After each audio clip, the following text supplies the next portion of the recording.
Hello, everybody. Welcome back to Conversion to Christ podcast. Today we're going to have a really short little video with my cousin Will, who just Howdy. became a missionary. He's in the home MTC. We're in his backyard. And he just got his endowment because as an LDS missionary, you have to go through the temple and get your endowment for the first time. And today I want to just ask him some questions about it. So first, when I went in for the first time, I heard so much crap from anti-Mormon people and from members who told me about the endowment. What did you hear before you went in? And then what did you think about it before you went in? So I am leaving on my mission a little later than all my buddies.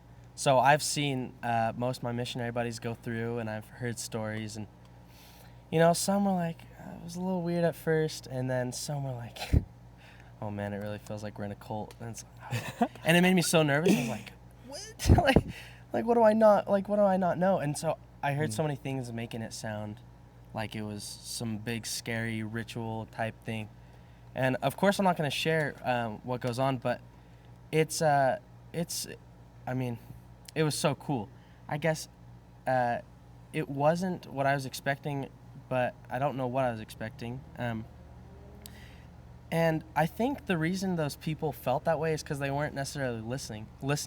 Because I was told before by him and by others to just really listen and pay attention to why we do the things we do. And so when I really paid attention, it made sense, and it made it so cool. I didn't think it was weird at all. I didn't think it was culty at all.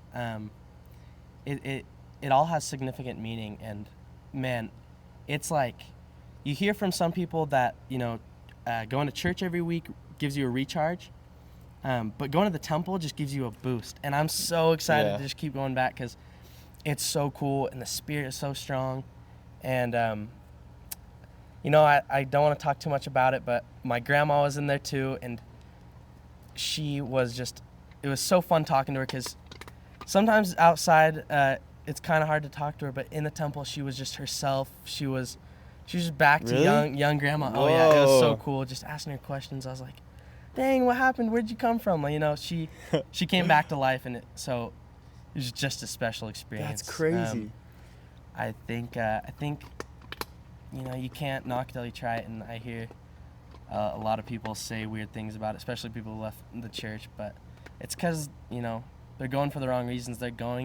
It's like they're looking through a window, and I think if you look through a window, you'd be like, what's going on in there?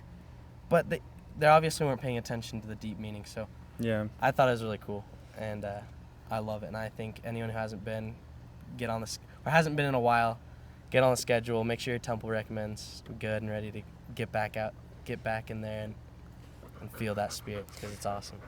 My stake president said, he's like, if you don't go to the temple once a week or once every 2 weeks, you got to get your priorities straight. And so like how you said, get back on it. I don't know if I told you, but when I was home repenting, I was called to work in the temple, and so I went 45 times before I went back on my mission. It was That's 4 times a week or something. Wow. And that changed my life more than something had for a long time. Because every time I was there, I'd just learn, I'd go in with a question every single time and walk out with an answer from either the endowment or another ceremony, or another ordinance. It was crazy. So I still go once a week now, and I just feel whenever I'm I feel kind of something's missing, every time I go to the temple, it's fulfilled. It's crazy. Yeah. It's the closest place you can get to Heavenly Father and Jesus Christ, and you can learn about Jesus Christ so much in the temple. But I think the last thing I'll ask you is, are the garments comfy? The garments are awesome. It's definitely different, but man, they actually are comfy. They got a lot of options, still exploring, but I love them. They're actually, so comfy. I want to touch on one more thing, because he told me the night before I left to go with a question, and like you were saying, his questions are often answered.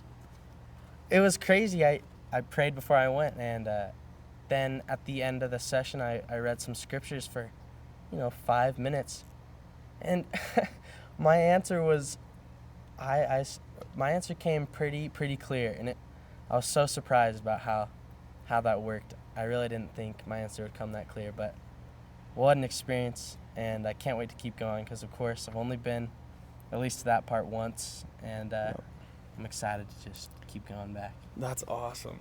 That's Yeah. so cool, man. I think the last thing I'll end with everyone listening is that if you're not a member of our church, you might wear, a cross like Jesus cross on your earrings, or a necklace, or maybe get a tattoo. And just as Adam and Eve wore the garment that God gave them when they were kicked out of the Garden of Eden, that represented the atonement of Jesus Christ, because it was a lamb sacrificed for them to be able to represent that atonement. And it's the same thing. We have our garments underneath our clothing to represent the atonement of Jesus Christ and what he has done for us. So it's the same thing as you guys wearing a cross, but we just do it as a covenant, a promise, a two-way promise between God, where we promise to keep the atonement in our hearts, and that's why we wear the garments, and that's why you guys will wear your crosses or get tattoos, right? So very similar. But Very well yeah, said. thanks, Will.